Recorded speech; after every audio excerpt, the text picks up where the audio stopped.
안녕하십니까. 매일신문 뉴스 한송입니다. 첫 소식입니다. 지난달 27일 구미에서 발생한 불산가스 누출 사고와 관련해 대피한 주민과 정부가 귀가를 놓고 갈등을 빚고 있습니다. 정부는 대기와 수질, 토양 오염도 측정 결과 별 문제가 없다고 밝혔지만 주민들은 불안감을 호소하며 이주 대책을 요구하고 있습니다. 구미 불산가스 누출 지역 주민들의 귀가를 놓고 주민들과 정부의 의견이 엇갈리고 있습니다. 지난 6일부터 15일까지 산동면 봉산리와 임천리 주민 240여 명은 불산으로 건강에 악영향이 미칠 수 있다는 판단에 따라 열흘째 집단 대피 생활을 지속하고 있습니다.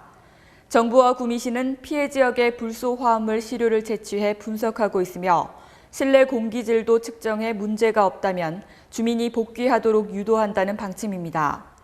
하지만 대피 주민은 정부의 불소 화합물 분석에서 문제가 없다고 나오더라도 그대로 믿기 어렵다는 반응입니다.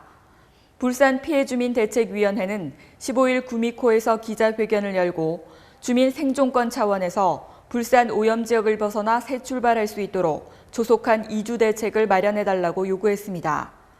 그러나 정부와 구미시는 이주에 필요한 재원을 확보하는 데 현실적으로 어려움이 많다며 난색을 표명하고 있어 귀가를 놓고 대피 주민과 정부, 구미시의 줄다리기가 장기화될 조짐을 보이고 있습니다. 박진용 전 매일신문 논설실장이 언론인으로서 마침표를 찍는 은퇴식을 겸한 출판 기념회를 가졌습니다. 박진용 전 매일신문 논설실장이 15일 대구 경북 디자인센터에서 은퇴식을 갖고 언론인으로 살아온 33년의 인생을 정리했습니다. 신간 메타저널리즘의 출판 기념회를 겸한 이날 은퇴식에는 김정길 대구문화재단 대표를 비롯해 이상훈 매일신문 편집국장 등 매일신문사 선후배 언론인 등 전현직 언론인들이 참석해 자리를 빛냈습니다.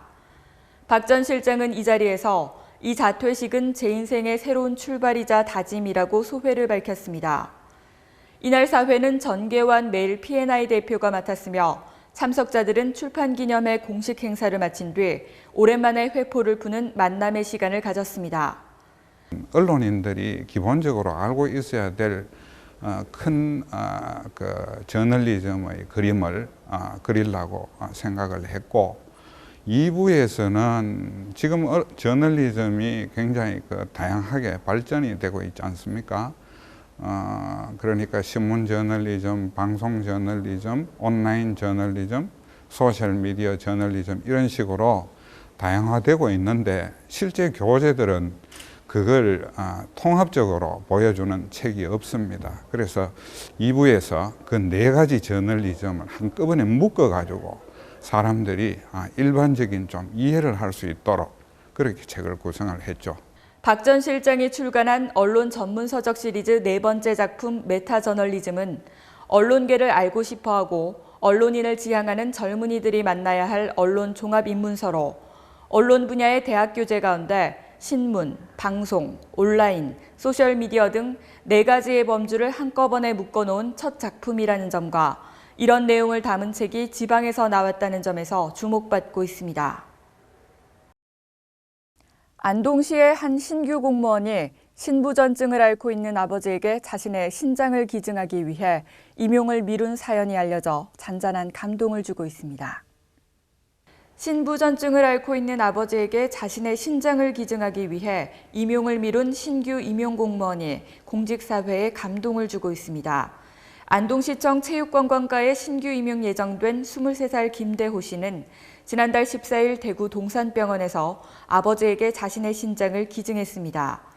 올해 9급 행정직 채용시험에 합격한 김 씨는 지난달 5일 신규 임용될 예정이었지만 수술을 위해 임용을 연기한 것으로 알려졌습니다. 권영세 안동시장은 김 씨의 효행은 공직사회에 훈훈한 감동과 귀감이 되고 있다며 건강이 회복될 때까지 직원들이 동료애를 발휘해 줄 것을 당부했습니다.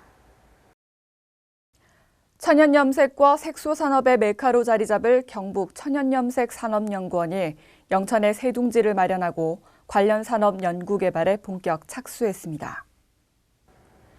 경북 천연염색산업연구원이 15일 영천시 금노동 옛 영천시 농업기술센터의 문을 열고 활동에 들어갔습니다. 경북도는 국비 44억 원을 포함해 모두 102억 원을 들여 지상 5층 규모의 천연염색 산업연구원을 건립했습니다. 이 연구원은 천연염색 염료 기술 개발, 연구개발 사업 수행, 전문 인력 양성 등의 역할을 수행합니다. 중소기업, 영세한 기업들이 직접 수작업을 해서 전통 섬유 또 천연 섬유를 개발을 해서 제품을 만들어 경쟁력이 있도록 그리고 첨단 섬유하고 이 상호 보완적인 역할을 하는 거죠. 많이 개발을 하고 발전시키면 굉장히 부가가치가 높은 산업으로 우뚝 설 수 있습니다.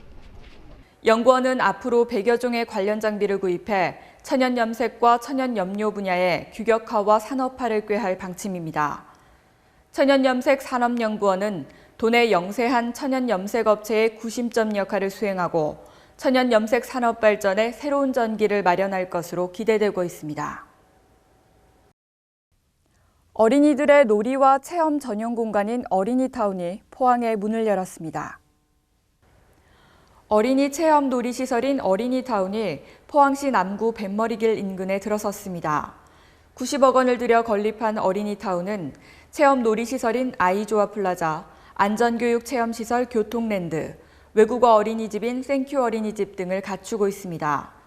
아이조아 플라자는 어린이들의 창의적 표현을 위한 8개의 다양한 체험놀이 공간이 마련돼 있고 어린이 교통랜드는 1층에 교통안전교육장, 2층에는 신호등, 건널목 등 교통안전을 위한 체험장으로 구성돼 있습니다.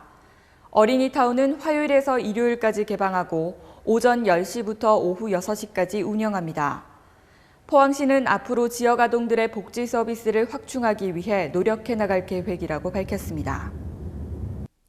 가을이 깊어가면서 바람이 점점 쌀쌀해지고 있습니다. 오늘 대구 경북 대체로 맑고 낮 최고 기온은 20도에서 24도로 어제와 비슷하겠습니다. 낮과 밤의 기온차가 크겠으니 건강관리에 유의하시고 대기가 건조하겠으니 산불을 포함한 화재 예방에 신경 쓰셔야겠습니다. 이상으로 10월 16일 매일 신문 뉴스를 마치겠습니다. 시청해 주신 여러분 감사합니다.